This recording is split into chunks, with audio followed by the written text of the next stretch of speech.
Metal Gear is a series I've been wanting to jump into for a while, but put it off mainly because of the first two games. I want to play them in release order, and to be honest, I have not been looking forward to playing Metal Gear and Metal Gear 2. I've been under the impression their dated design would result in frustration. Well, I finally decided to take the plunge and find out for sure. Developed and published by Konami, Metal Gear was released for the MSX2 in July 1987.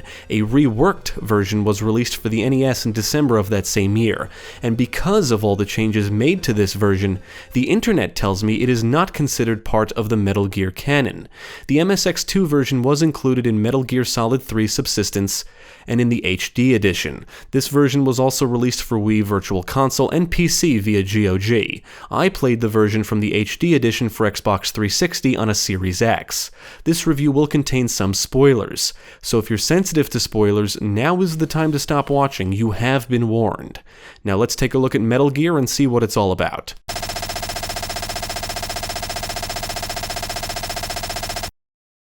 After a weapon of mass destruction known as Metal Gear is discovered to be under construction inside a base called Outer Heaven, the Special Forces group Foxhound sends Gray Fox to infiltrate the base, but contact with him is eventually lost. The player is put in the shoes of Solid Snake, a member of Foxhound, and his commanding officer, Big Boss, tasks him with infiltrating the base to make contact with Gray Fox and to find the location of Metal Gear. As you progress through the game, Snake will interact with NPCs he comes across and use his radio to speak with other characters that provide assistance during the mission.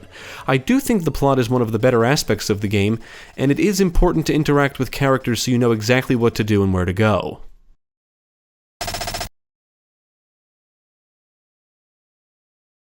Now, I will give credit where credit is due and say that for the time this game released, it was pretty impressive stuff. Metal Gear is a stealth game, and the internet tells me it's the game that popularized the stealth genre. You can run around and shoot bad guys, but staying out of sight is usually safer. Most areas allow you to sneak, and learning how to get past enemies and hazards like cameras and lasers undetected is all part of the fun and challenge. You'll come across many hostages, and after rescuing enough, Snake's rank increases, which also increases his max health and enables him to hold more rations and ammo.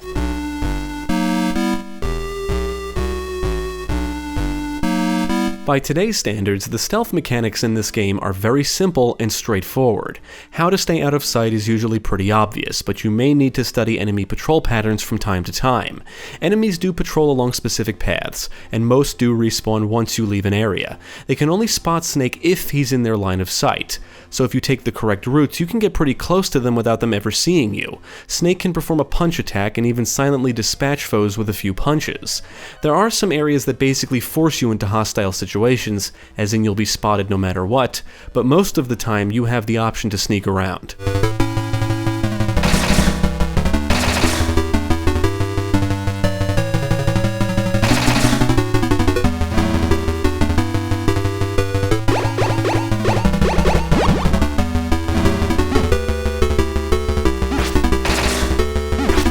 Now, if an enemy spots Snake, they, along with any other enemies in the area, will start attacking him. There are two alert modes, so to speak.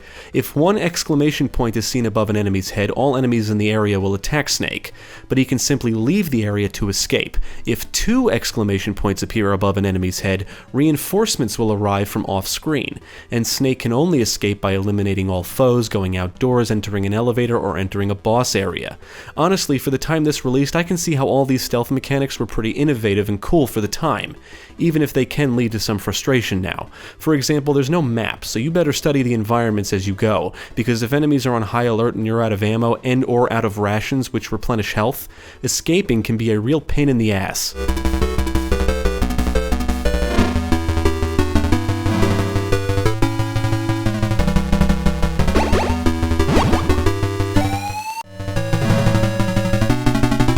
The environments do encourage exploration, and you'll navigate around 3 buildings. You can find shortcuts and different paths back to other areas and buildings, and there are elevators which not only take you to different floors, but also act as save points. However, there's not a lot of hand-holding, so you'll have to figure out how to get to certain areas, which isn't always clear and can result in trial-and-error gameplay. You should definitely read what certain hostages that you rescue have to say, and use the radio to interact with certain characters, so you can learn helpful information on how to proceed or defeat bosses.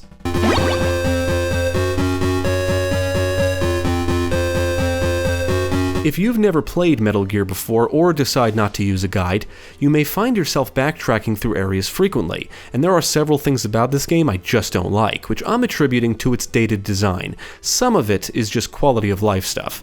If you find a pickup, it doesn't automatically refill all your supplies. You'll have to leave the room and come back in repeatedly until your ammo or rations or whatever it is fully replenished.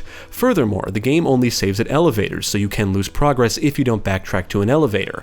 Ammo and rations are not everywhere, so it's possible to enter a boss area and without the appropriate amount of ammo or rations to deal with the situation or survive. So then you have to backtrack to find what you need. That alone isn't necessarily a problem, but depending on where you're located, you may have to backtrack quite a distance and then travel all the way back. And keep in mind, enemies respawn.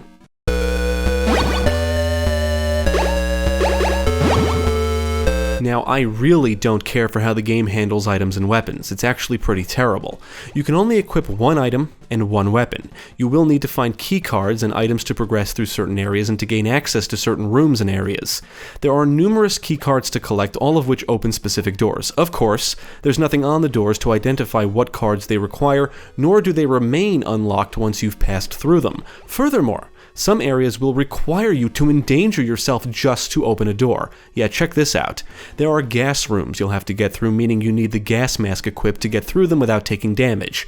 And to open the doors to exit these areas, you'll have to equip the appropriate key cards, which means removing the gas mask so you're guaranteed to take damage before leaving the area. That is annoying.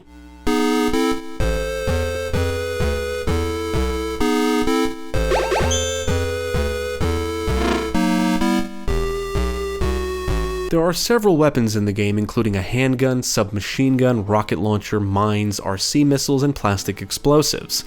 You will need all of these weapons to progress through areas and defeat bosses, and some bosses will require the use of specific weapons to take down. Some of the items you acquire will simply help you get past certain obstacles, and the game throws you into some pretty cool situations.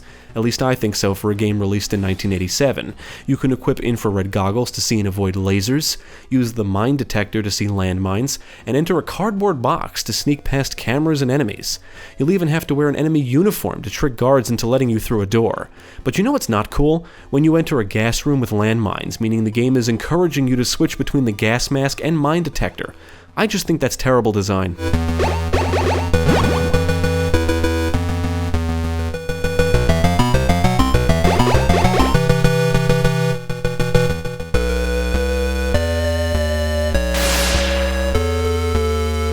Now, how to progress through this game often reminded me of the Metroidvania style of gameplay. It's very much like that.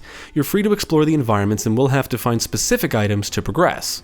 You are free to go anywhere and do as you please, and will have to figure things out on your own if you're not using a guide. Some areas are more maze-like than others, it can be easy to get lost, and having to switch between items frequently can become a bit tedious.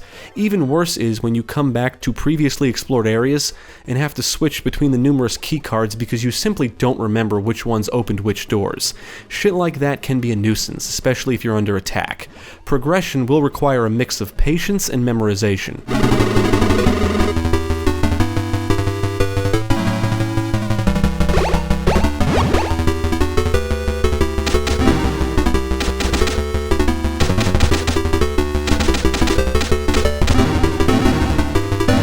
After you beat the game, you can see your results and code name, which I guess is like your overall rank, or the title given to you based on how well you did.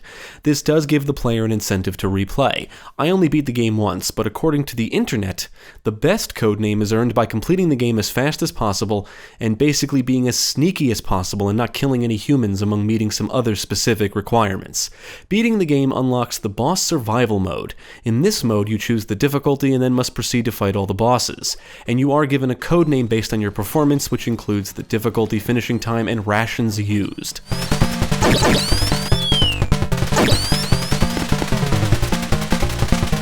Metal Gear is a game that definitely looks like a product of its time. The sprite work is decent, and even though the game uses many of the same assets across its numerous areas, there is enough details, color changes, and things to make most areas actually feel different. I will say I was actually impressed with the music. The tunes really help add tension and suspense to situations. On the technical side, I did not encounter any problems.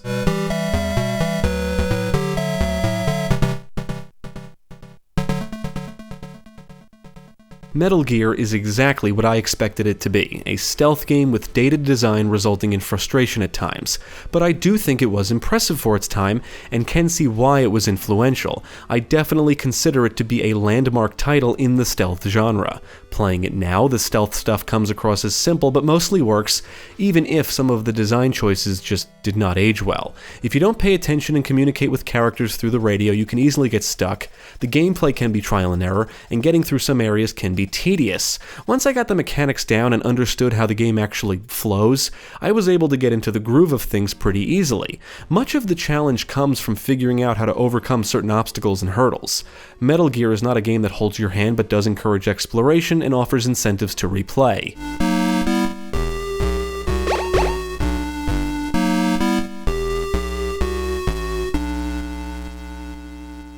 I would recommend Metal Gear just because of its influence on the stealth genre. Despite its dated design, it's not a bad game, and I think it holds up rather well. It just requires patience. It's a classic title that marks the start of one of the most popular video game franchises, and is definitely worth playing if you're into the overarching plot of the series.